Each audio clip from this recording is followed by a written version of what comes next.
para que Marianela y yo no nos quedemos sin tiempo para desarrollar el tema,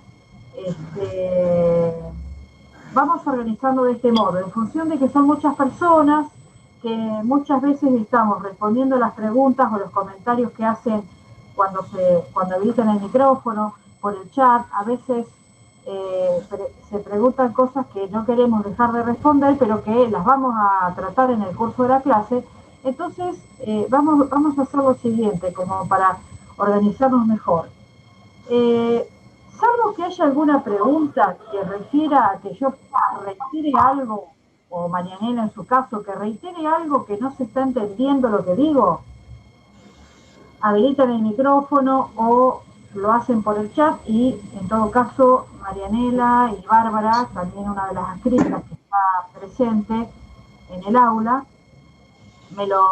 si yo no alcanzo a leer el chat, me dicen. Pero si no, para todo lo que sea comentarios u opiniones, lo vamos a hacer en un espacio que vamos a ir dando a medida que avancemos en el tema. Pero les pedimos, por favor, que a medida que estamos desarrollando, no habiliten el micrófono para hacer comentarios y opiniones, porque si no nos va a pasar lo mismo que nos pasó en las clases anteriores, que nos quedamos sin tiempo y entonces empezamos a apurarnos y total espacio para dialogar vamos a tener. Bueno, el tema que vamos a presentar hoy refiere a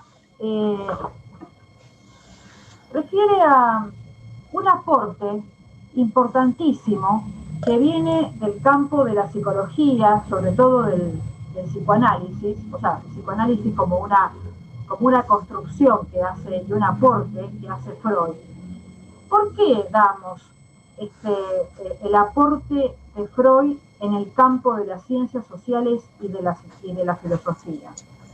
Porque las ciencias sociales y la filosofía también trabajan con una noción, una idea de sujeto. Este sujeto que tiene ciertas características. Es un sujeto que no es cualquier sujeto o todas las posibilidades de concebir al sujeto, sino que es un sujeto más bien ligado a la conciencia, a la razón. Entonces, el aporte que hace Sigmund Freud, este médico austríaco, va a ser bastante revelador, muy importante, para poder pensar que el sujeto está también atravesado, está constituido por algo más, y no solamente algo más, sino que algo tan importante como el inconsciente, ¿sí? Entonces, vamos a ir desarrollando en la clase de hoy, porque vamos a presentar este tema, pero este aporte de Freud en relación con la existencia del inconsciente va a seguirnos durante todo el curso, es decir, que lo vamos a tener presente. Y Alaska. Decir que me quedé porque estaba silenciando el estudiante o la estudiante que estaba hablando. Decirles que esto es importante. ¿Por qué razón? No solamente porque el aporte de Freud viene a marcar un quiebre importante en la idea hegemónica del sujeto de las ciencias sociales, sino fundamentalmente porque lo que nos interesa a nosotras, a nosotros, a nosotres, es en relación con el derecho. El derecho como ciencia social se basa, se construye sobre, digamos, la idea de un sujeto que está exclusivamente conformado por la razón, ¿sí? Entonces, este aporte de Freud, que todavía se le debe mucho a Freud y no ha sido reconocido su aporte lo suficientemente desde nuestro punto de vista, marca un quiebre y en el derecho todavía cuesta bastante reconocer e incorporar este aporte. Bueno, vamos a introducirnos un poco en este médico, neurólogo, psiquiatra, que nace a mediados del siglo XIX, 1856, por allá en un pueblo de lo que se era en aquel momento el Imperio Austrohúngaro. La vida de Freud, la verdad es que estuvo signada por hechos graves, como el de buena parte de la humanidad a fines del siglo XIX y lo que fueron los primeros años del siglo XX, porque Freud, su familia, era de origen judío, sobre todo el origen cultural, no porque él practicara, o sea, no era un practicante religioso. Y bueno, claramente sufrió la persecución antisemita y tuvo en los últimos años, en el último año ya de vida, se tuvo que trasladar por la conquista de la invasión. No, bueno, la conquista no, la invasión de los nazis en Viena, y era o el campo de concentración, lo que le pasó a sus hermanas, a las hermanas de Freud, o exiliarse en Londres, o en otro país, pero Londres tenía acogida allí. Bueno, sí, sus hermanas fueron llevadas al campo de concentración y murieron allí. Él logra exiliarse ya cuando tenía 81 años y termina su vida en 1939 en Londres. Freud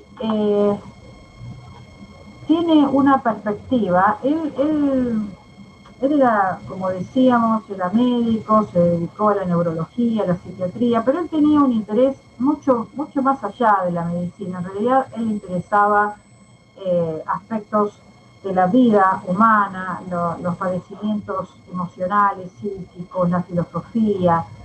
Y todo esto lo mencionamos, ¿por qué? Porque es absolutamente relevante cuando analizamos y vemos su obra, cómo está atravesada por una concepción cultural sumamente rica y amplia.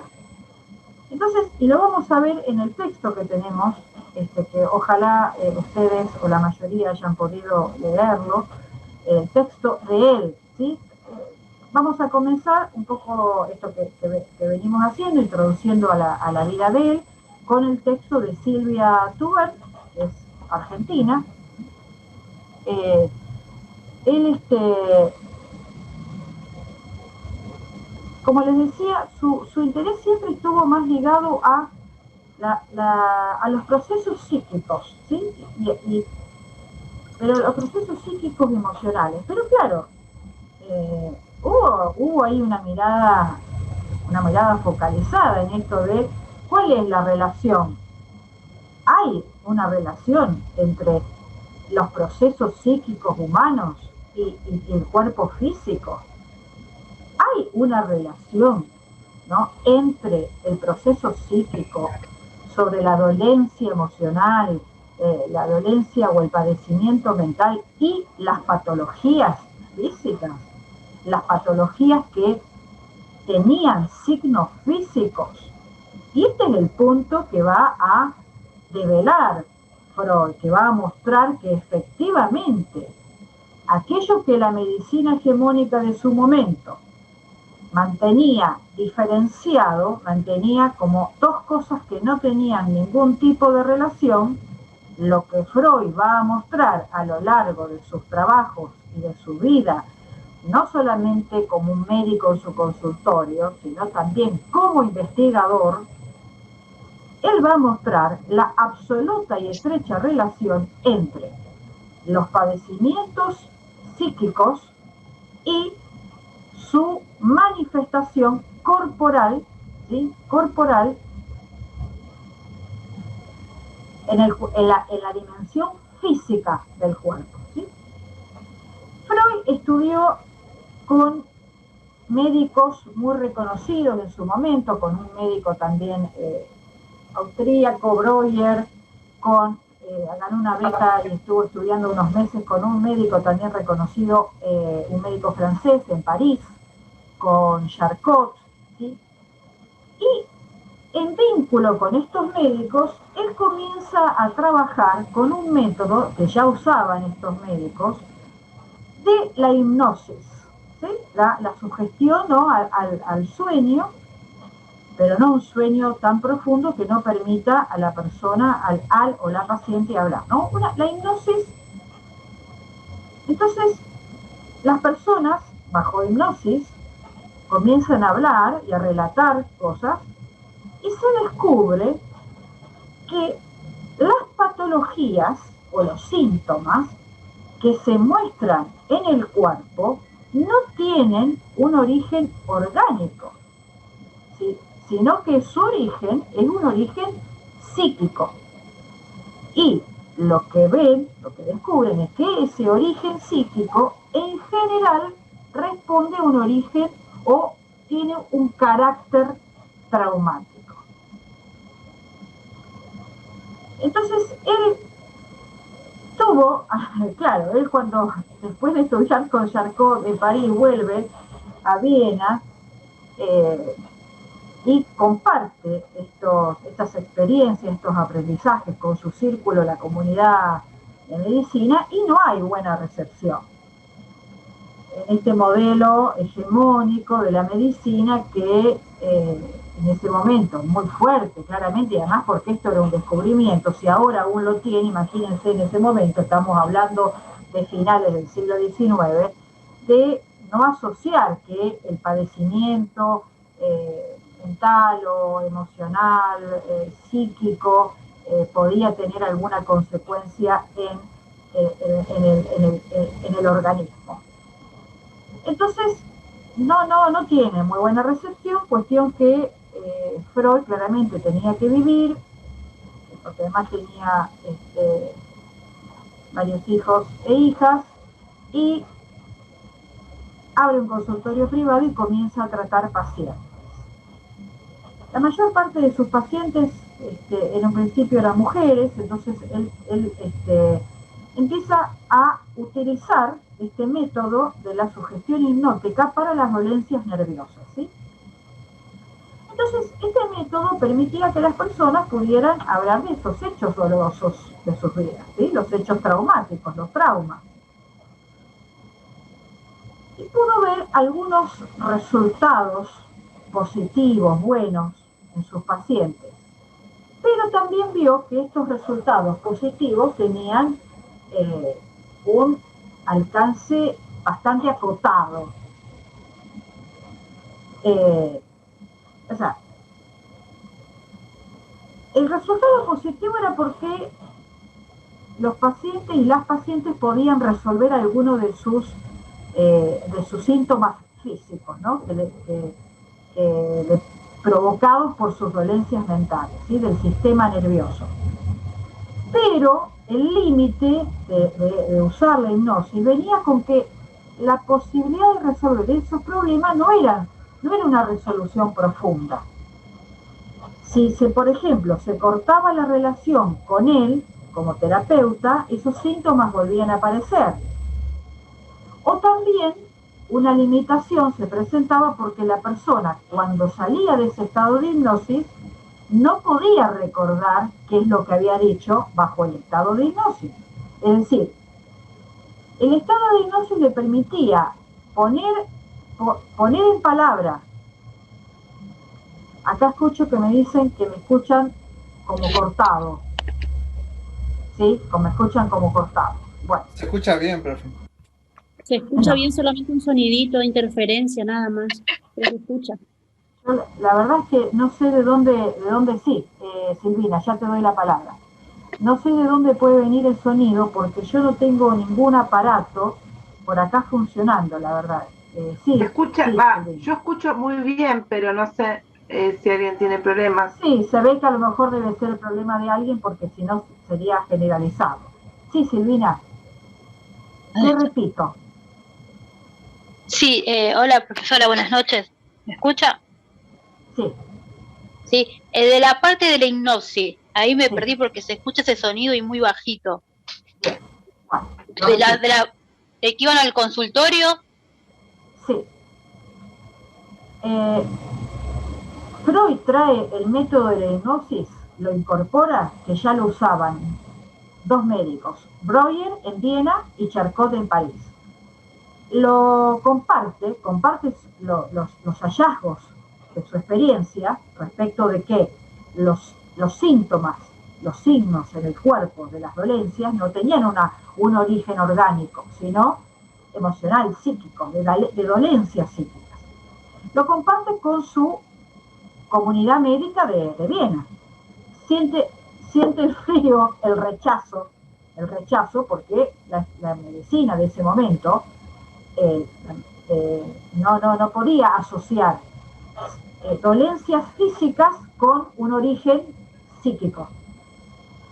Entonces, Freud allí abre su consultorio privado, porque ya no tiene más llegada en los hospitales, ¿sí? No puede trabajar más ahí, o sea, porque no siente la expulsión.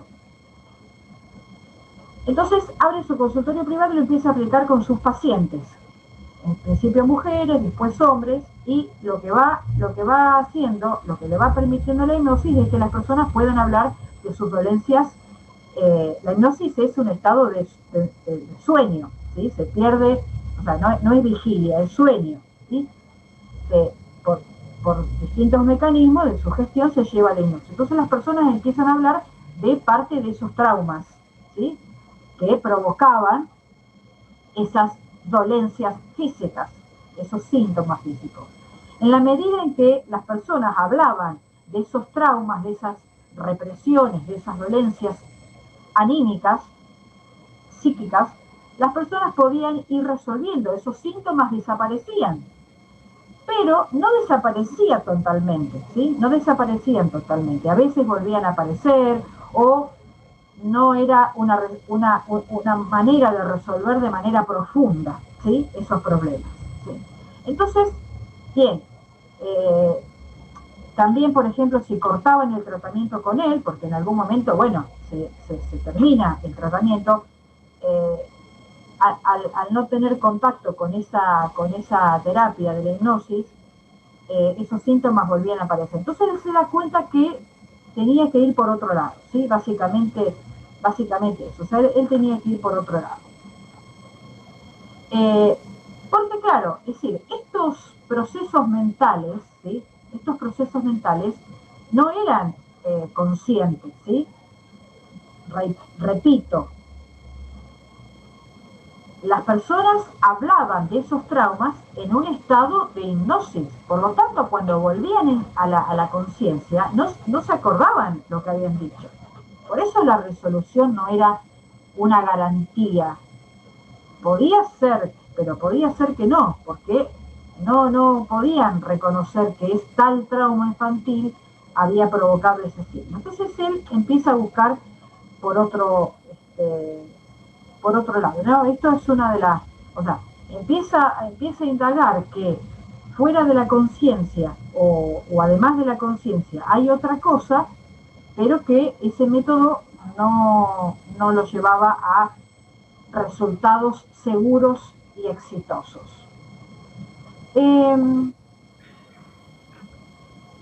Bueno, entonces él está explicado muy bien en el texto de Silvia Tuber, yo lo voy a resumir. Él empieza a construir otro método, ¿sí? Otro método terapéutico, que le denomina la asociación libre. Esperen, que voy a desactivar un audio, ahí está, la asociación libre. Vieron que a veces una está moviendo el cursor y por ahí desactiva el audio y no se da cuenta. Bueno, la asociación libre. Él utiliza varias técnicas para llegar primero a la construcción del método, que es el método psicoanalítico, y para llegar a la conclusión, podríamos decir, al descubrimiento del inconsciente. ¿Sí? Una cosa va unida de la otra, es decir, el descubrimiento del inconsciente va unido a la construcción del método terapéutico llamado psicoanálisis o, bueno, asociación libre o también cura por la palabra, ¿no? Pero el método cura por la palabra sería como el nombre así de guerra, de batalla, el nombre coloquial, ¿sí? El método, de manera técnica, se llama psicoanálisis. ¿Y cómo es que descubre que existe el inconsciente? Bueno, a través de analizar diferentes fenómenos de la vida psíquica de las personas. ¿Qué cosas analiza Freud? Bueno, los sueños es una herramienta fundamental de análisis de aquellos elementos de la vida anímica, de la vida psíquica, que están reprimidos por las personas y que actúa una parte de nuestro aparato psíquico que no es la conciencia, porque nosotras y nosotros soñamos cuando estamos durmiendo. Cuando estamos durmiendo no actúa nuestra conciencia. ¿Qué actúa? Se podría preguntar Freud o nos podríamos preguntar nosotros ahora. ¿Qué actúa? Bueno, actúa otra parte. El inconsciente, perdón. Claro, actúa otra parte. Sí, yo quiero llevarle el camino para que se vaya como decantando solo el tema. Entonces, actúa otra parte de nuestro aparato psíquico, pero no es la conciencia. Bien, entonces dice Freud, bueno, existe algo que no conocemos y que también tiene una importancia fundamental, y allí, en esta otra parte que él le va a llamar el inconsciente, están alojadas cuestiones reprimidas, traumas, ¿no? Que una persona reprime en su vida de vigilia, o que reprime y reprimió de su vida infantil, desde el momento en que nacemos, y que se manifiesta, entre otras cosas, por los sueños. También, otro elemento, otra técnica que utiliza Freud es analizar los actos fallidos, ¿sí? Cuando una persona quiere hacer algo y hace exactamente lo contrario, o hace otra cosa, no sé si lo contrario.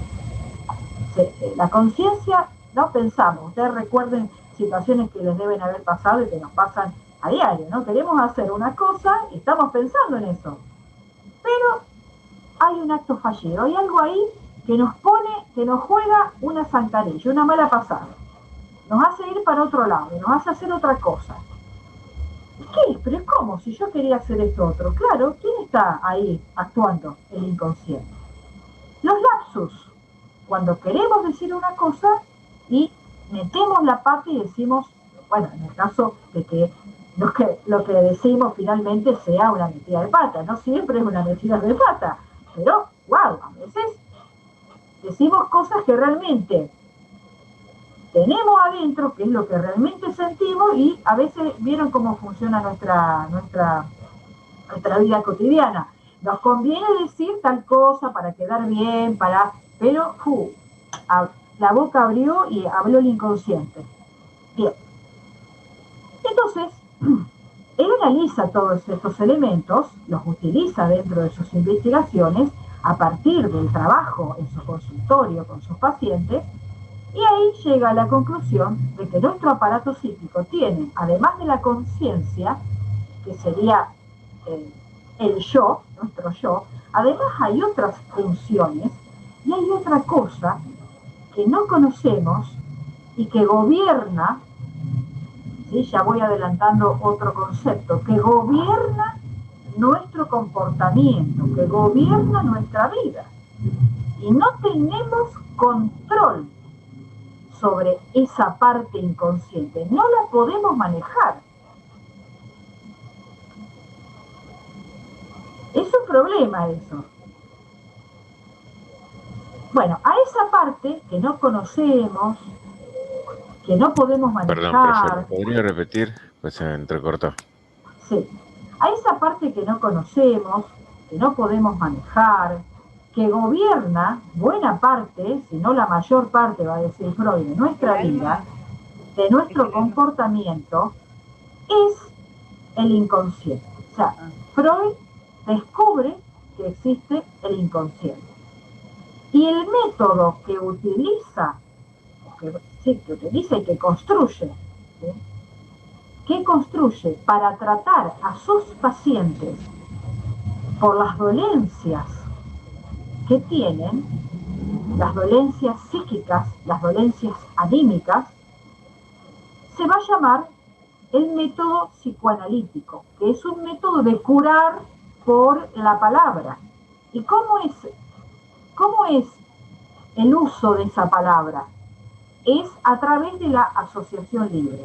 Las personas tienen que tratar de no censurar, no usar la razón y decir lo que vaya apareciendo de la manera más libre. Bien, bueno, esto es importante, pero no es algo que hace al punto de lo que nos interesa con la profesora Piero mostrarles y traer acá a Freud, ¿no? Sino que nos interesa la otra parte, que es la del inconsciente, ¿sí? No la de su método de cura. Pero esto vale marcar esto que decimos ahora, que esto le valió a Freud, y esto perdura también en buena parte de la actualidad, de los conflictos que hay entre el psicoanálisis, la psicología y la medicina, que esto fue tratado de un charlatán, fue tratado de algo despreciado, justamente porque para la medicina la cura está a través de tratamientos con medicamentos, a través de cirugías, ¿sí? De otra serie de cuestiones, y esto claramente viene a desbaratar. Por supuesto, esto no quiere decir que Freud desconociera la importancia de tratamientos con las herramientas más tradicionales de la medicina. Él estaba hablando de otra perspectiva y de incorporar otra perspectiva, no de rechazar la otra. Bien, bueno, pero esto, como les decía, es solamente como más una cosa de compartir acotadamente un aspecto que fue importante en la vida de él, porque generar el rechazo de sus colegas no le fue nada grato. O sea, una persona que padeció rechazo después de la persecución por ser judío, que ya había comenzado cuando él era niño, ¿sí? Bien, bueno, vamos a esperen que voy a tomar un poquitito de agua, y mientras tanto, si quieren, hay alguien que quiera hacer alguna pregunta, si no se entendió. Yo, profe, perdón, Sí. Brian Negrit. Usted hablaba del inconsciente y del consciente. ¿Hay posibilidad de que uno pueda querer hacer algún acto de, qué sé yo, de que sabiendo que de que está mal, lo hace igual? Me ha pasado.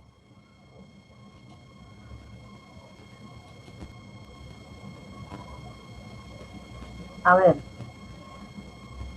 eso es muy difícil de responder. Yo voy a responder en el sentido de lo que vengo diciendo de Freud, ¿verdad? Si una persona hace algo que, a ver, vos dijiste que sabe que está mal, o que cree que está mal. Claro, pero no hablo de algo de algo material, qué sé yo,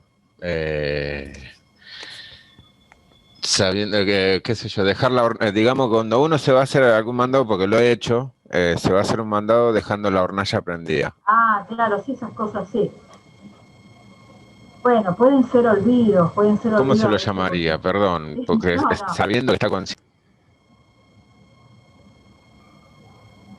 Yo entiendo que ahí no está actuando pura y exclusivamente el inconsciente, o sea, está actuando el consciente, pero, o sea, está siendo consciente de lo que estás haciendo, sabiendo aún que es un acto de inconsciencia, digamos, llevado al plano más, en este caso no sería un olvido, digamos, el inconsciente tiene que ver con cuestiones que, digamos, que uno no maneja. Sí, después el inconsciente son cosas reprimidas que uno atraviesa. Después comentamos todo esto. habría que pensar en un ejemplo que haga, digamos, no tanto un olvido, ¿sí? Yo me fui a comprar algo y dejé la hornalla prendida.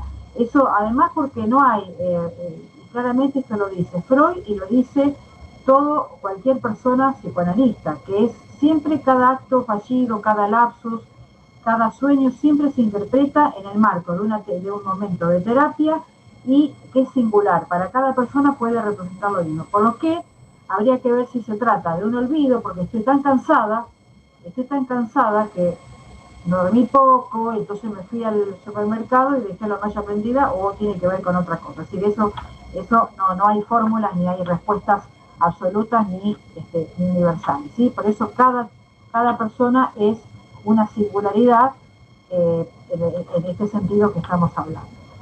Entonces, profesora, disculpe, puede ser también que también cuando denominan la parte de la inconsciencia, cuando dicen como que la sociedad ya instaló de decir, por ejemplo, lee algo o ve un noticiero, qué inconsciente, cuando verá, es como que dice, qué inconsciente esa persona por tal cosa, es como que hay algo que ya está definido como una inconsciencia, dejar el fuego prendido sin alguien que lo revise, uno desde afuera dice, qué inconsciente, pero no sé si un acto de inconsciencia, es como una opinión. No, pero pero Freud no habla de eso, ¿eh? Freud no habla de la inconsciencia colectiva, no habla de eso. No habla de la inconsciencia que compone el yo. El yo no está compuesto por el inconsciente. El yo es el resultado de la lucha interna entre la conciencia y el inconsciente. Ahí está. ¿Sí? O sea, el yo, lo que es esta vida, esta manifestación de lo que somos, las personas, es la lucha interna entre el super yo,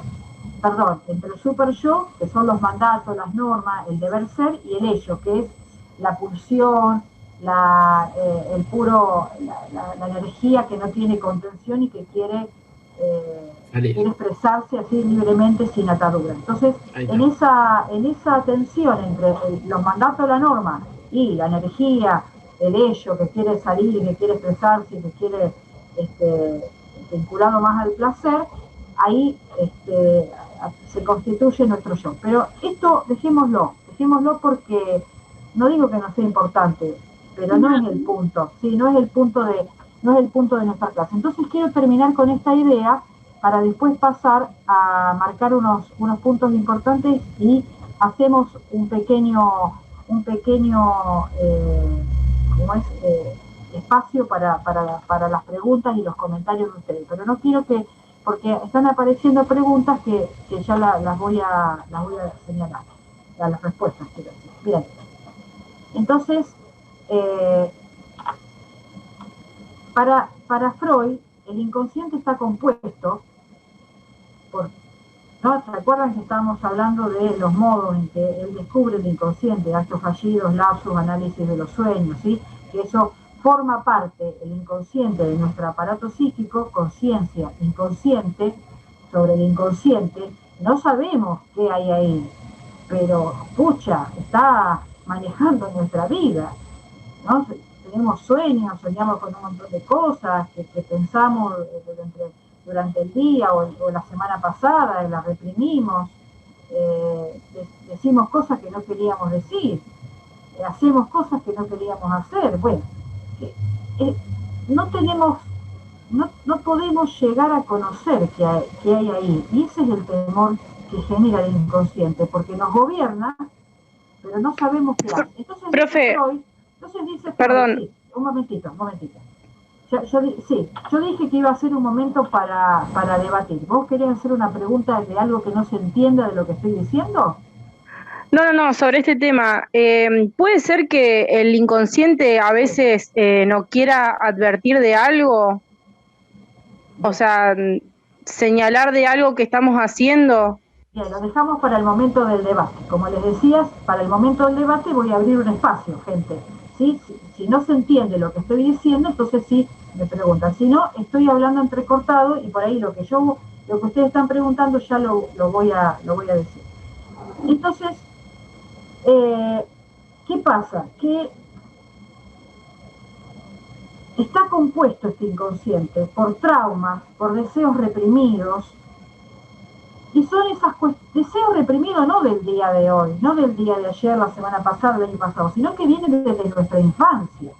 Dice Freud, o quienes se dedican al psicoanálisis a partir del legado de Freud, que en el momento en que nacemos, ya ahí ese es un hecho traumático. ¿Por qué? Porque salir de la panza, del vientre, de ese lugar cálido, de la placenta, salir de ese estado al mundo, empezar a respirar de otro modo, empezar a respirar, ya eso es un hecho traumático. Y ahí hay inscripciones ya de ese momento, inscripciones en nuestro inconsciente. Nuestro inconsciente se empieza a formar desde ese momento con los lazos que se generan a partir de las personas que nos rodean, que nos cuidan, o que no nos cuidan, o que nos cuidan más o menos bien o más o menos mal, que atienden nuestras necesidades, que no las atienden, ¿sí?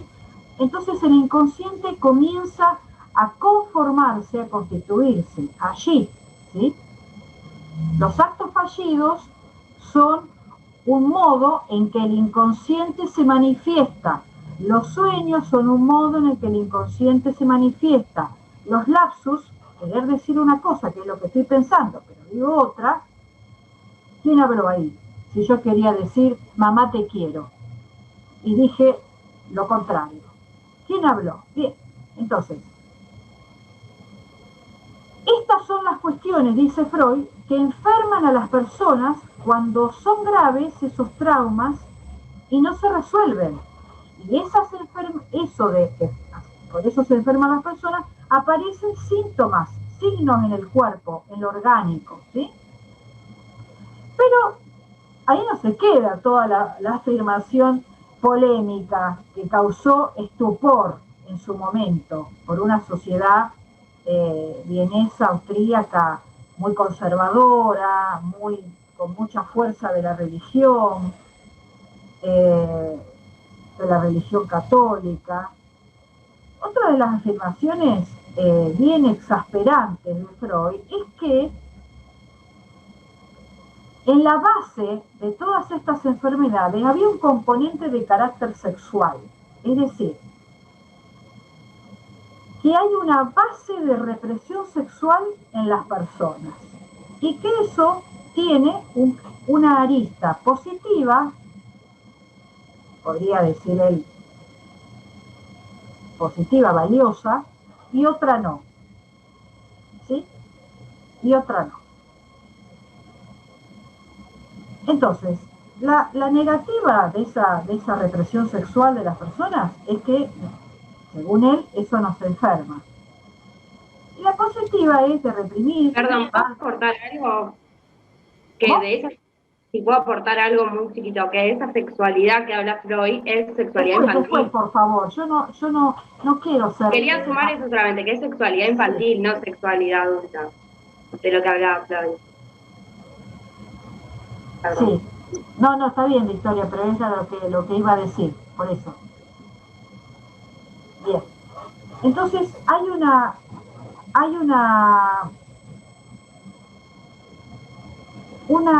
sexualidad reprimida que enferma y que desempeña un papel importantísimo en lo que se llama las neurosis. ¿Qué son las neurosis? Las neurosis son manifestaciones, dolencias que tenemos las personas de estas perturbaciones, de represiones, de traumas. Hay una clasificación de la psiquis, eso no nos interesa. Entonces, además señalar esto, de que hay una base de la represión sexual que está como sosteniendo muchas de las dolencias, si no casi todas de las personas, en esa represión. Les decía que le iba a decir justo, pero me perdí, que les dije la parte negativa, ¿no? La parte negativa es, bueno, eso genera la represión sexual, la represión de la libido, del apetito sexual, genera neurosis. dolencias anímicas, psíquicas.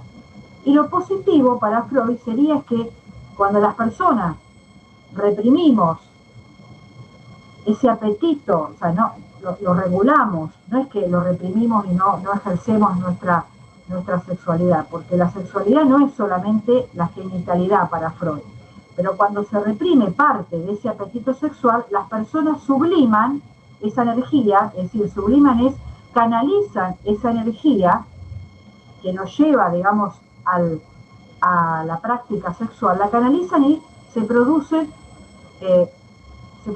otro tipo de fenómenos culturales, o sea, permite el desarrollo cultural, porque las personas canalizamos esa energía sexual y la desviamos y la llevamos para producir cultura. Y la cultura es producir saber, producir arte, producir política, ¿sí? Entonces, el otro aspecto tremendamente revulsivo, urticante, que generó mucho rechazo en Freud, es decir, lo que él dijo es que la sexualidad no es algo que aparece o se va conformando en la adolescencia. No. En la infancia, desde los primeros días de vida, de los primeros meses de vida, aparece las expresiones sexuales, se va conformando la sexualidad, se habla de la sexualidad infantil. Esto es lo que desarrolla, o menciona, no es que lo desarrolla, lo menciona también Silvia Tubert, ¿sí? Entonces, esto generó escándalo en esa cultura, como les decía, con esas características. La sexualidad infantil es otro de los aportes, otro de las afirmaciones que hace Freud, que los niños y las niñas también tienen o sienten placer sexual. Ustedes habrán visto, si tuvieron posibilidad de tener contacto con bebés, cómo también sienten placer oral, los niños, las bebés que pueden tomar la teta, el placer de estar en contacto con la teta de la madre, se tocan sus órganos genitales, es decir, allí hay un placer, y esto no debe ser visto justamente como algo que tenga que ser reprimido, porque es algo que para Freud forma parte de una expresión de lo que podríamos decir algo normal, un instinto. María, ¿vos podés escribir la palabra libido así? La libido, que ahora después también la voy a mencionar, es ese apetito sexual. Entonces, así como las personas sentimos hambre, sentimos sed, también hay otro apetito, que es la sexualidad. Lo que pasa es que la sexualidad no es algo natural, la sexualidad es algo que se va construyendo, es algo la manifestación de la sexualidad, pero hay un apetito sexual que para Freud conforma parte de estas otras, como el hambre. Bien, entonces, voy a resumir un poquito estas dos tres cosas que dije, y después entonces abrimos, antes de pasar al texto de Freud, abrimos el espacio de sí donde puedan opinar, comentar, aportar. Entonces, primer punto, para ir repasando y resumiendo. Freud marca la importancia de la vida psíquica en las personas como fundante de muchas de las perturbaciones, ¿no? A diferencia de la medicina, que la medicina las explica desde el punto de vista físico y químico.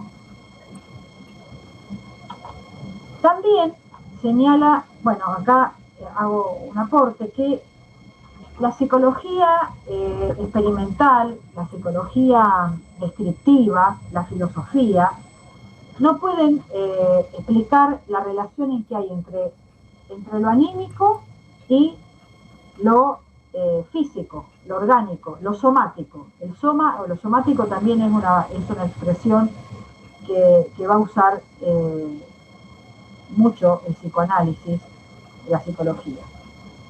Tampoco ni la psicología experimental, ni la descriptiva, ni la filosofía, dice Freud, nos van a explicar cómo es que surgen y cómo se pueden resolver las perturbaciones anímicas.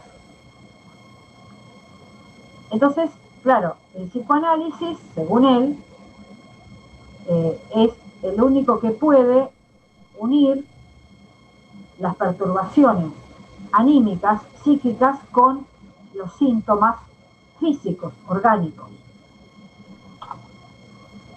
Y lo otro que dijimos es que cuáles son las dos afirmaciones que causaron mucho rechazo de Freud. Que los procesos psíquicos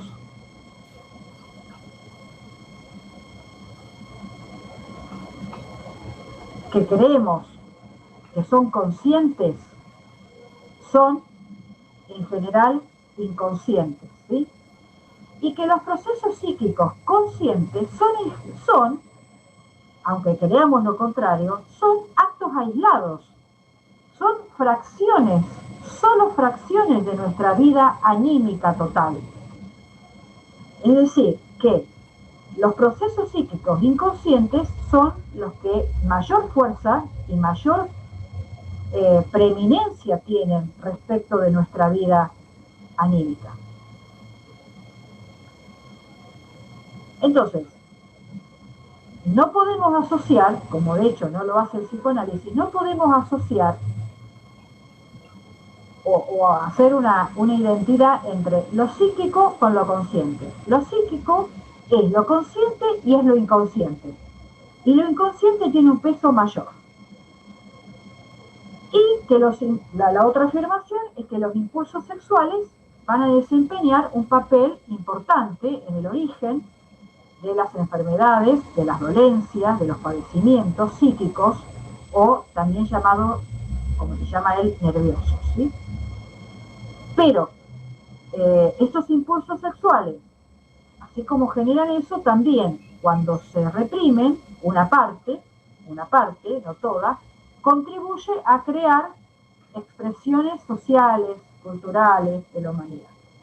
Y, asociado con los impulsos sexuales, es que la sexualidad no es algo que aparezca en la adolescencia ni en la adultez, sino que aparece y se conforma desde la infancia, desde los primeros meses, días de vida. Bien, ahora sí, hacemos un parate con esto y charlamos. Quería hacer una consulta antes de si se puede. En el material, la autora Silvia hace referencia sobre la resistencia y sobre la transferencia. ¿Usted me podría explicar un poquito la diferencia entre esos dos conceptos? Sí, un momento que estoy justo respondiendo una pregunta, la digo. Es libido, sin acento. Es libido la expresión. La transferencia se refiere al tipo de vínculo y de relación que hay entre él o la paciente con su terapeuta. Y el hecho de que exista la transferencia es lo que posibilita ¿El lunes que viene es 24? Sí. Esperen que voy a desactivar este audio. Es lo que posibilita la cura, es lo que posibilita, no sé si la cura es una exageración, el tratamiento. Si él o la paciente no sienten que esa persona que está actuando como su coequiper, su terapeuta, puede ayudarle, ¿sí? No va a haber posibilidad de análisis, de psicoanálisis, no va a haber posibilidad de que se instale allí un proceso de trabajo. Eso significa la transferencia, explicado, por supuesto, así sencillamente. Pero bueno, eso forma parte de algo que no es relevante. No es relevante en el sentido de lo que nosotras queremos aportar o trabajar con Freud, sino que es este aporte. Este aporte, ¿por qué? porque lo vamos a seguir profundizando ahora en el texto que sigue, que es el texto de Freud.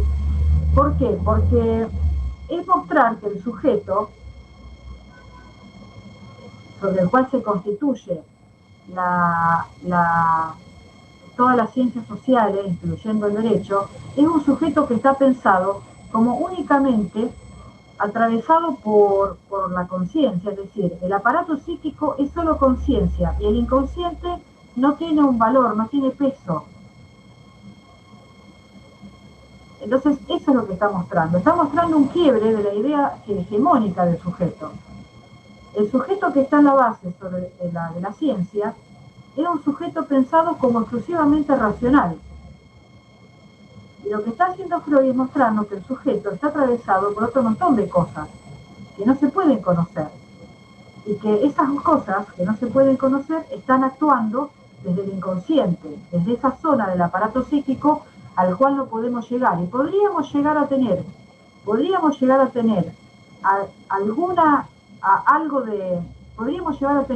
a conocer algo de lo que hay allí, según Freud, solo a través de un proceso de psicoanálisis, solo a través de un proceso de asociación libre, junto con alguien que oficie como el que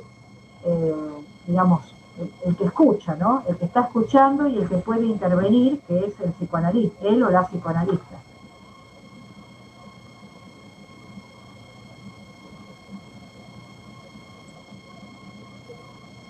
Sí, profe, como para hacerlo, como para hacer un aporte quizá demasiado simplista, para Freud la psique es como el campo de batalla donde se dirimen el yo, el ello, el super yo, que vendría a ser la parte inconsciente, nuestra parte racional y nuestra conducta, que es lo que es exterior a todo esto. ¿Y nuestra conducta qué, Verónica? Que es la manifestación exterior del yo y el ello. Sí. Sí. Y todo eso se mueve dentro de la psique, o sea, vendría a ser todo lo general. Sí. Decir algo también ahora que Verónica trajo la palabra psique, que la palabra psíquica, el aparato psíquico, la palabra psique viene del griego, que significa alma, en realidad. Es decir, que esto que los griegos denominaban alma, esa parte que no es la conciencia, que no es cuando digo conciencia me estoy refiriendo a la racionalidad, a la razón. Es esa parte que los griegos le llamaban alma, pero que no estaba puesto dentro del aparato psíquico. El aparato psíquico, compuesto por la conciencia y además por el inconsciente, viene como aporte de la mano de Freud.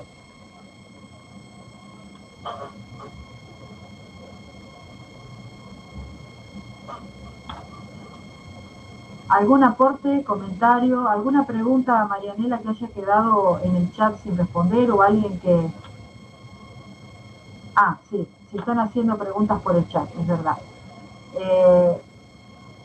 Claro, la asociación libre, como pregunta o comparte Alfredo, es volcar sin pasar por el tamiz del consciente. Es tratar de no censurarnos, que fluya ese inconsciente para que quien está en ese lugar de paciente se escuche y pueda analizar. No es que el psicoanalista se supone que sabe lo que le está pasando a la persona y tiene el saber. El saber está dentro, está en la misma persona que está en ese lugar de paciente. Pero es eso, es poder dejar que fluya.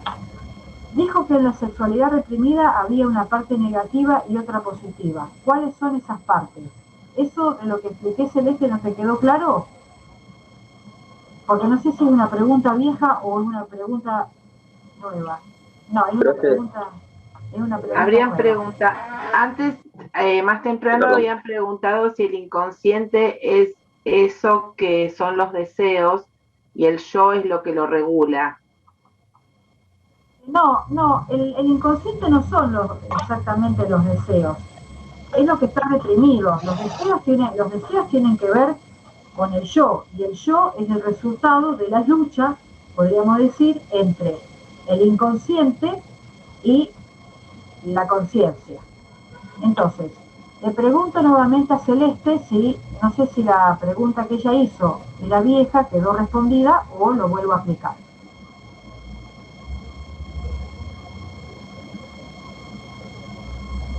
A ver, dice Amílcar, ¿puedo aportar a aquella persona que dijo qué parte funciona cuando hago algo de lo que se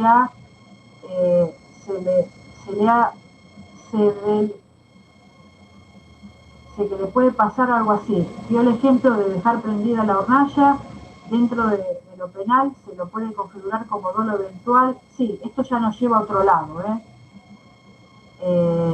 una persona que pasa el semáforo rojo piensa y pasa en rojo, ese fragmento antes de actuar se lo presentó las posibilidades de conseguir. Sí, esto es otra cosa, eso no es de lo que está hablando Freud, ¿sí? Una persona que pasa el semáforo en rojo sabe que está pasando el semáforo en rojo. Una cosa es cuando alguien dice, uy, está el semáforo en rojo, voy a parar, y cree que paró e hizo el gesto de frenar y en realidad aceleró, pero no es que dijo, voy a acelerar porque no me importa, ¿sí? No, por eso, no, eso del dolo eventual no va para esto. Sí, Celeste, entonces lo explico.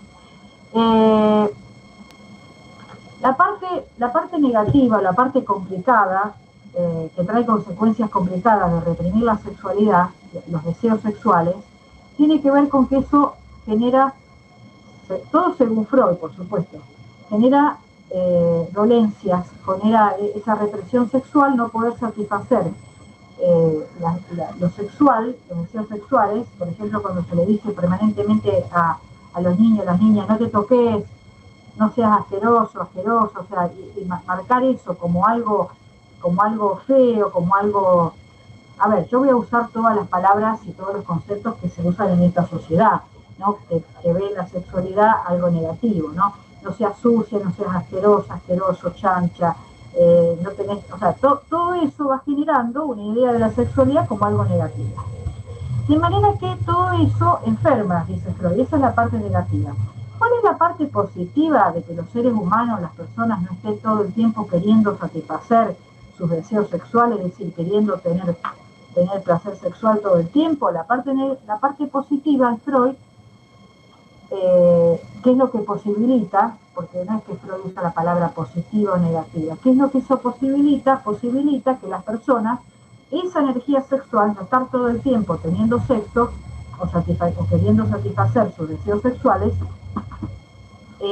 canalicen esa energía llamada libido, que es la energía sexual, la canalicen haciendo otras cosas. Entonces, por eso, dice Freud, por eso es que aparece la civilización, la cultura.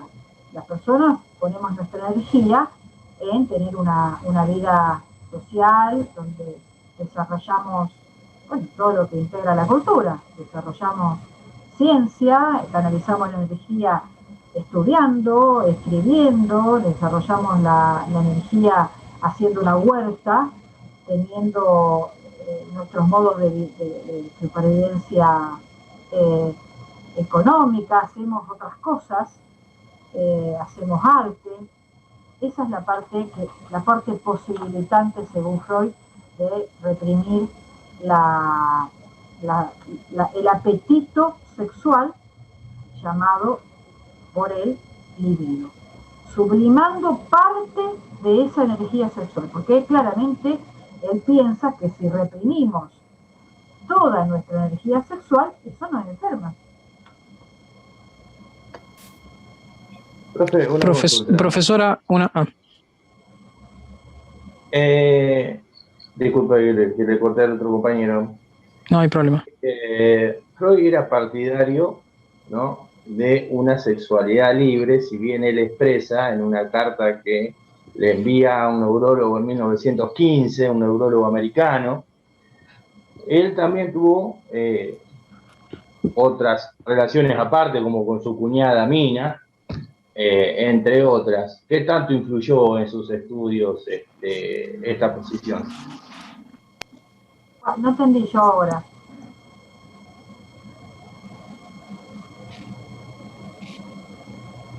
No entiendo la pregunta. Como él es partidario, ¿no?, de una sexualidad libre. No. En 1915 le escribe una carta a un neurólogo americano explicándole eso, pero que él no la había explorado lo suficiente. Él a lo largo de su vida mantuvo algunas relaciones paralelas, como con su cuñada Mina. ¿Esto influye algo en sus estudios, en lo que él hacía? Desconozco, la verdad. No, porque no es que somos una expertas en Freud, ni en su vida, ni nos interesa, como decía antes, nos interesa trabajar el aporte que hace Freud del inconsciente. Entonces les propongo que nos concentremos en este punto, que es el punto que nos va a ser útil en el curso de esta asignatura. La propuesta de Freud es pensar que el sujeto no es un sujeto que está solamente movido y se conduce a partir de la razón, es decir, que sabe lo que quiere todo el tiempo, que sabe lo que quiere hacer, que tenemos absolutamente libertad para decidir toda nuestra vida, sino que hay elementos que están en esa parte del aparato psíquico, que es el inconsciente, que no conocemos, que no podemos tener acceso, que si pudiéramos tener acceso solo es eventualmente en un proceso de terapia psicoanalítica, y que esa parte inconsciente gobierna nuestras decisiones, gobierna nuestras elecciones. Y esa parte inconsciente está formada por la represión, los traumas, los deseos reprimidos. Profe. Profe, buenas noches. Pregunta a Montserrat, ¿toda energía sexual nos enferma? No, como decía, lo que enferma es la represión de la sexualidad, y además cuando la sexualidad, según Freud, está atravesada por tabúes, digamos, hay una mirada negativa respecto de la sexualidad. Profe, quería hacer un aporte, disculpe, no sé si viene al caso. Hay una película que se llama Vida de Papel y habla de ese inconsciente. Vive gran parte de su vida con un trauma y muestra como que está lo que ve él de la vida, es como que está todo bien, pero hay un inconsciente y inventa una criatura que es él mismo que con un sufrimiento. Está muy buena para verla con respecto a eso, está buena. Bien, en la guía de preguntas ustedes tienen una sugerencia de videos, y también creo que se puede comprender mejor ahora cuando avancemos para el texto de Freud. Es decir, el texto no sobre Freud, como es el texto de Tubal, sino el texto escrito por Freud. Ana, ahí preguntan qué es trauma. ¿Qué es trauma? Sí. ¿A qué se refiere a el trauma? Pregunta Cris. No lo voy a responder en términos técnicos, porque no soy psicóloga. Lo que puedo responder es en términos más sencillos para el público al que estamos dirigiéndonos. El trauma tiene que ver con un choque entre una situación en la que yo me encuentro con algo imprevisto que aparece. Por ejemplo, cuando se habla de los fenómenos, por ejemplo, de los fenómenos naturales, las guerras, cuando se habla del trauma que tienen las personas que han padecido las guerras, los conflictos, las personas que van a la guerra, o cuando la población civil se ve afectada por una guerra, puede ser un efecto de un fenómeno natural que destruye una ciudad. Hay trauma porque hay un efecto, un shock por algo que no forma parte de nuestra cotidianidad y nos impacta. Entonces así se generan los efectos traumáticos de la guerra, los efectos traumáticos de por ejemplo, bueno, no, mejor no voy a dar ese ejemplo porque me puedo meter en problemas. Perdón, para sumar que destruye, sí. Para sumar algo, Freud decía que en ese acto inesperado no se puede adherir al inconsciente, por eso queda un trauma. No se puede poner ni en palabras ni en actos. Exactamente, bien, gracias. No se puede explicar, no hay, es tan fuerte el shock, el impacto, que no hay capacidad psíquica para poder elaborar ese impacto, ¿no? Podría ser una cosa así, no hay lugar en el aparato psíquico para poder procesar y trabajar eso. Bueno, vamos porque nos quedan, como siempre, miren, aún poniéndome la gorra, Marianela, viste, no hay modo, no sé si es que hablo muy lento o qué, pero bueno, viste que vuelven las preguntas otra vez sobre cosas que dije hace 45 minutos y volví a repetir. Nos quedan 15 minutos para trabajar el texto más importante de Freud. Bueno, dice Freud en este texto, Una dificultad en psicoanálisis, de 1917, ustedes saben que siempre en cualquier grupo vieron como los poli buenos y los poli malos. Bueno, yo voy a hacer acá la profe mala. Así que no me van a tener que escuchar durante 10 minutos de correo. Empieza diciendo Freud que el psicoanálisis ha construido una teoría de la libido, ¿sí? Que se refiere entonces al apetito, al instinto, al apetito sexual, el instinto sexual, ¿sí? Que forma parte de los instintos del yo. Y el yo, recordemos, es lo que somos socialmente, como nos mostramos, ¿sí?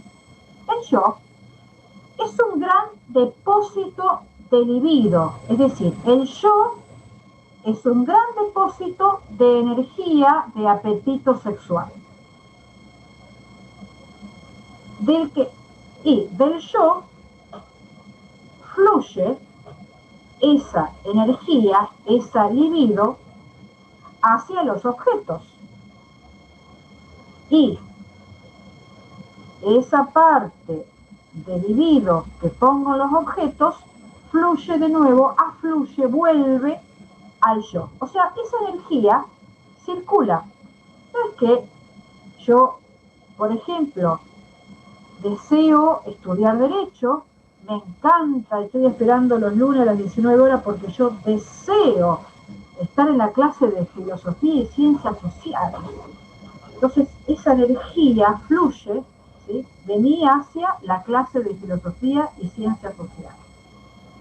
Deseo irme de vacaciones, deseo comprarme tal reloj. Esa energía, ese deseo fluye de mí, del yo, hacia los objetos y después vuelve. Ese es un proceso que explica, digamos, como, así resumido, sencillamente, como lo explica Freud en este texto. Ahora, en la primera etapa de nuestras vidas, cuando somos niñas, niños, dice Freud, en la primera etapa de la evolución individual, toda la libido, todas las aspiraciones eróticas, si ustedes tienen el texto a mano, lo pueden seguir, esa capacidad de amar, cuando somos niñas, niños, está replegada sobre quién, sobre la propia persona. Ustedes vieron la conducta, recordarán cuando eran niñas, cuando eran niños, o verán a los niños, o sea, hay una concentración, dice Freud, de esa libido, de esa energía sexual en el yo, ¿no?, en la propia persona. Por eso las niñas y los niños pueden pinchar a los pajaritos. No hay mucha capacidad de amor, puede pinchar a las cucarachas. No hay mucha no hay esta energía, no existe esta afluencia de la energía. Esa etapa es necesaria, dice Freud, y se conoce como narcisismo. El por qué se llama narcisismo lo van a encontrar muy bien, lo van a explicar referenciado en el texto, ¿no? Se llama narcisismo. ¿Vieron que cuando uno dice, ay, qué persona tan narcisista, porque está todo el tiempo mirándose en el espejo, habla todo el tiempo de ella, o porque se cree tal cosa? Bueno, más o menos traducido así en un lenguaje sencillo, es lo que Freud dice, bueno, cuando somos niños, sí se aparece esta energía replegada sobre el yo, y es lo que se llama el narcisismo. Pero para una buena salud del individuo siempre es necesario que esa energía, después cuando vamos creciendo, que fluya sobre los objetos, porque además de sentir amor propio, sentimos amor por otras cosas, deseamos otras cosas, entonces así podemos establecer claramente lazos sociales. Y además de querernos a nosotras o nosotros mismos, queremos otras cosas y a otras personas. Pero siempre es importante, dice Freud, que esa energía, ese amor propio, ese narcisismo, no se despoje totalmente de nuestro ser. Cuando sale hacia objetos y hacia otras personas, aunque que después también quede una parte de reserva de ese amor propio. Bien. Entonces, ¿qué dice Freud? Que usa este concepto de narcisismo, del amor propio de la persona, lo traslada para explicar un proceso social o un proceso cultural de la humanidad. Entonces Freud habla de el amor propio de la humanidad. Entonces, cuando una persona, voy a dar un ejemplo que en realidad es lo que todas las personas conocemos. Cuando una persona ama a otra, pero no es amada por esa persona, y la persona la deja y dice, no te amo, me voy, ya no te amo más, me voy, la persona que sigue amando siente una herida en su amor propio, ¿sí?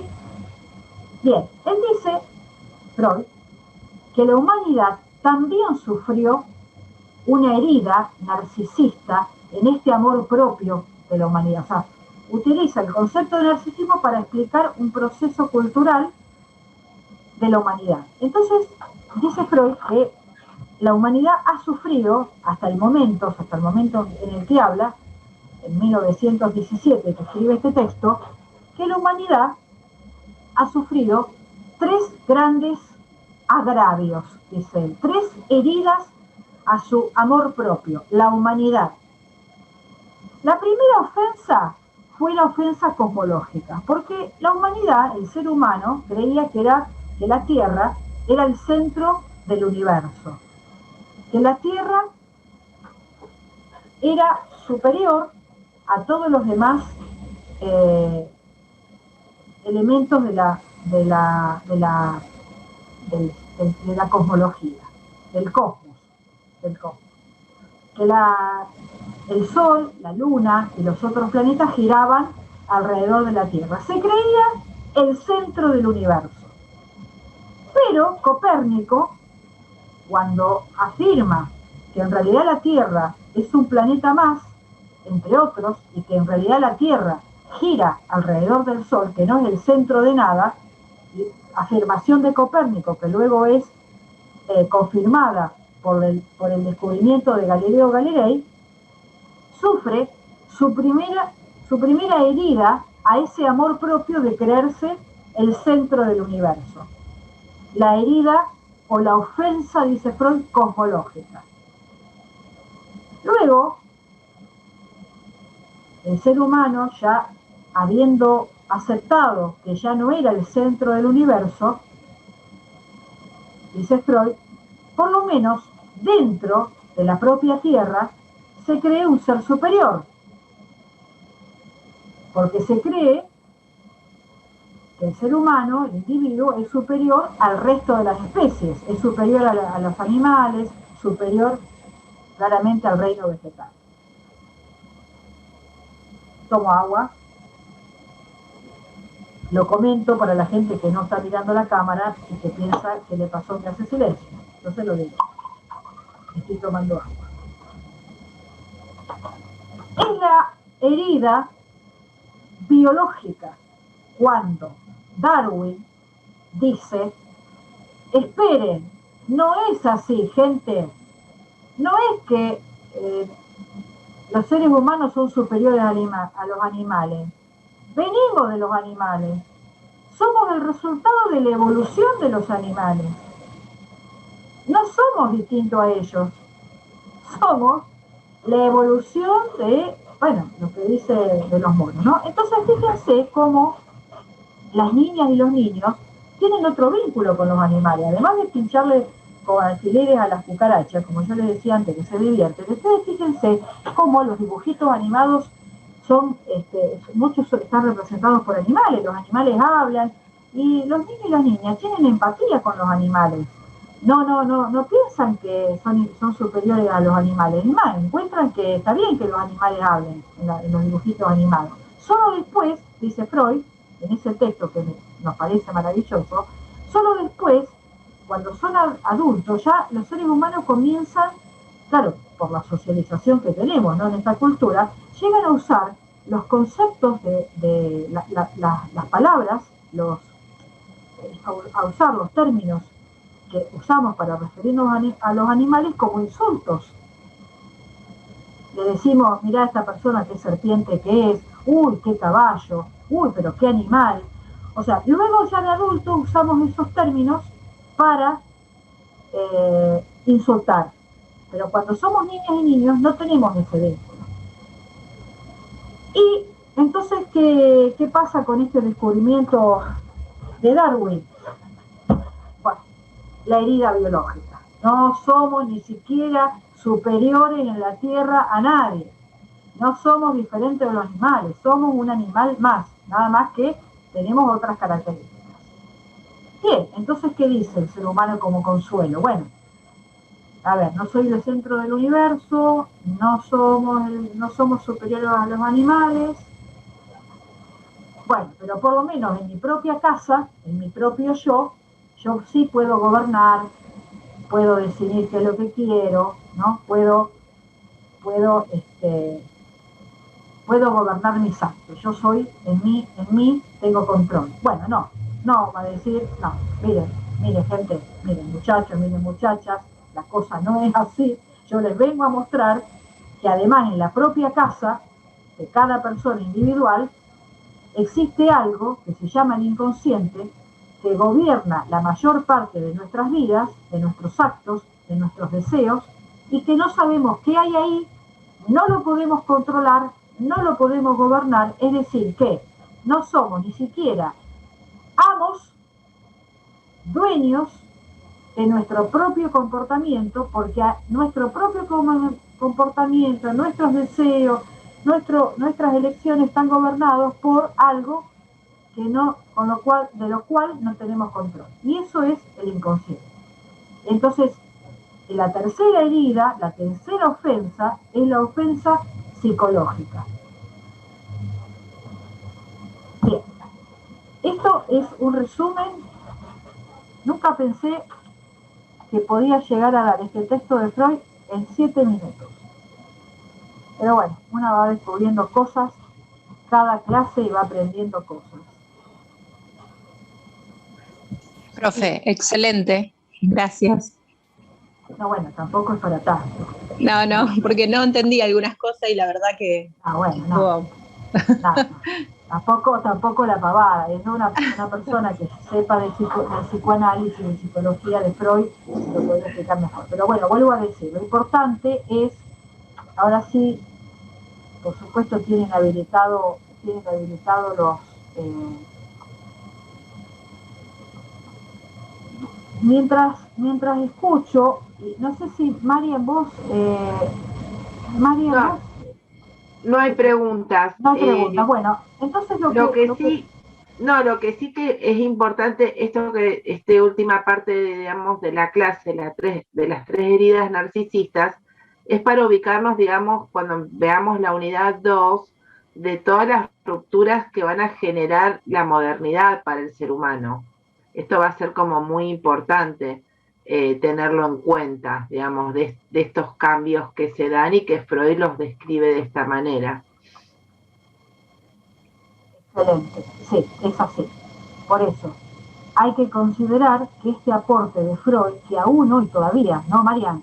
aún hoy todavía no está teniendo la consideración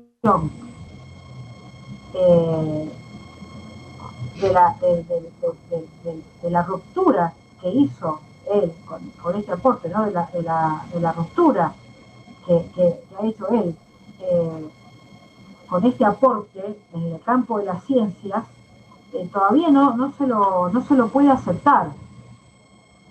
Claro, porque el individualismo, digamos, es tan profundo. Después lo podemos, digamos, estas primeras clases son como líneas para poder pensar todo lo que se viene después en la materia, pero todo esto lo podemos pensar en función del individualismo también que vivimos en nuestra sociedad, que todo esto no está tan procesado, no está tan visto de este modo.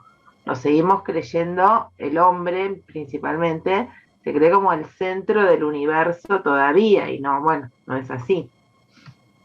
Gente, les voy a dejar el link del Drive, porque ahí también están, porque a lo mejor hay gente, sobre todo la gente que está libre, que no entra al aula virtual.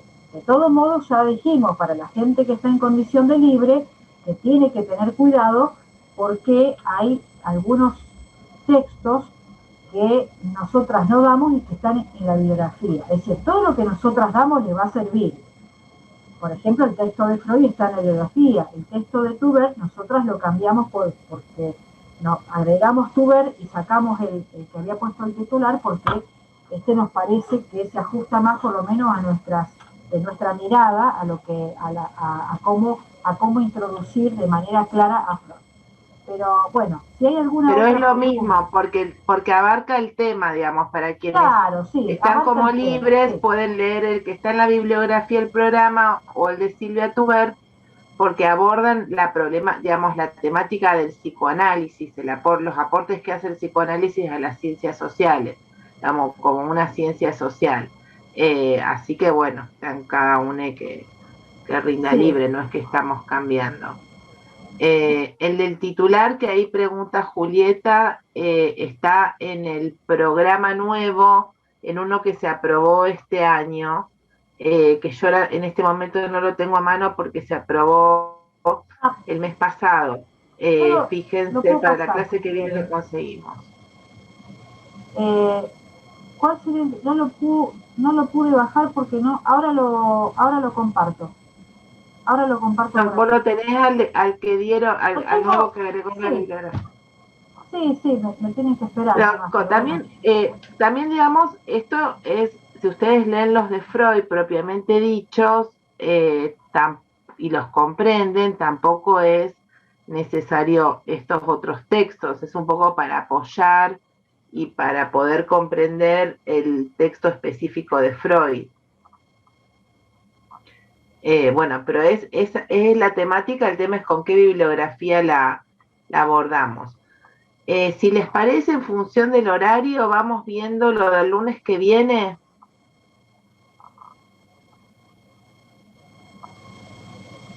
El lunes que viene es 24 de mayo, no es feriado porque lo levantaron el feriado, o sea que vamos a tener clase en este mismo horario y por el link que les vamos a enviar.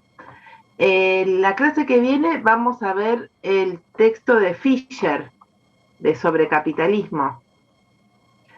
No sé si ya lo pudieron ver en la bibliografía. El 25 sí es feriado, hay pregunta, pero nuestra clase es el 24, así que nos zafamos. El texto que vamos a ver es el de Mark Fisher, que se llama La privatización del estrés, y es un capítulo de un libro que se llama Realismo capitalista, no hay alternativa, como pregunta. Bueno, este capítulo, que es La privatización del estrés, lo tienen en la bibliografía.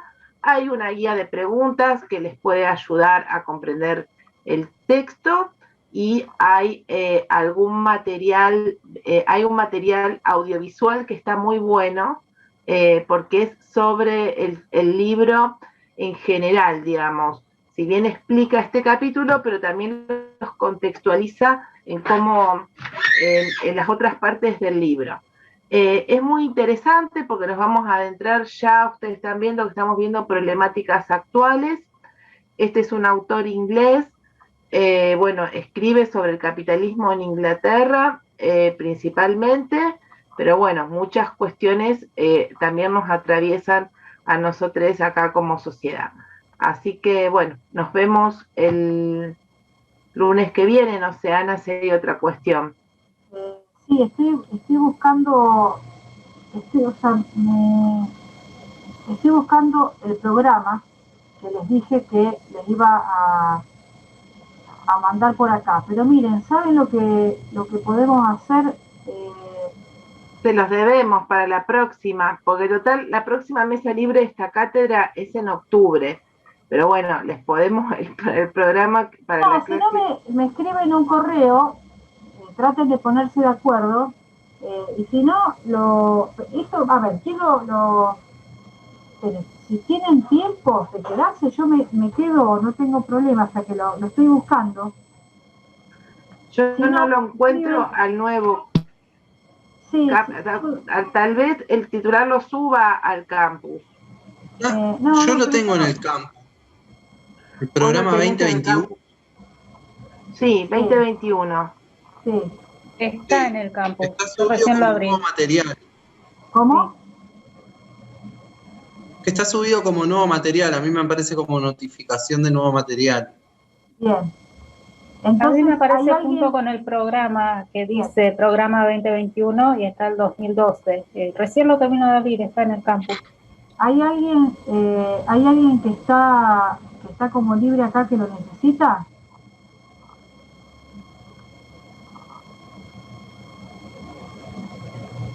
Pero me parece que quienes están como libres, bueno, no sé cómo entran al campus, pero también... No, pero los puedo subir al Drive, por eso, los subo al Drive. Claro, si ya Rodrigo lo subió, nosotras por ahí no lo subimos al Drive para no confundir con el tema de la bibliografía para los estudiantes regulares. Perdón, una consulta. El video, el contenido del video ese que nombraste recién, ¿está dentro del PDF de Fisher? Está dentro de la guía de preguntas. Ustedes cuando abren el archivo guía de preguntas, ahí, guía de lecturas, perdón, ahí luego de la guía del texto, abajo aparece una sugerencia de material audiovisual. Ese es el link. Perfecto. Si podemos, lo vamos a subirlos como enlaces, pero bueno, es un trabajo que hay que hacer más detallado. Pero ahí en la guía ustedes lo pueden acceder a YouTube directamente apretando el link desde ahí. Acabo de enviar el programa, ¿sí? Para la gente que todavía no se fue y que quiere el programa, lo acabo de mandar ahí por el chat. Si no, me mandan un correo y se los mando por correo. Bueno, entonces quedamos. Perdón, lo que no entiendo que preguntó Alfredo, creo, algo de la próxima clase. Sí, me parece que preguntaba sobre lo que había que leer. Ah, bueno, el de Fisher. Miren que es intenso, así que traten de leer y vamos a tratar de trabajarlo en una clase.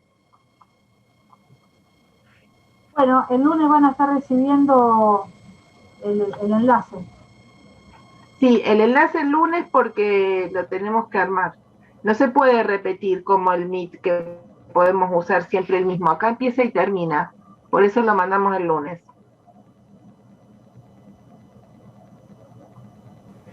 Buenísimo, muchas gracias.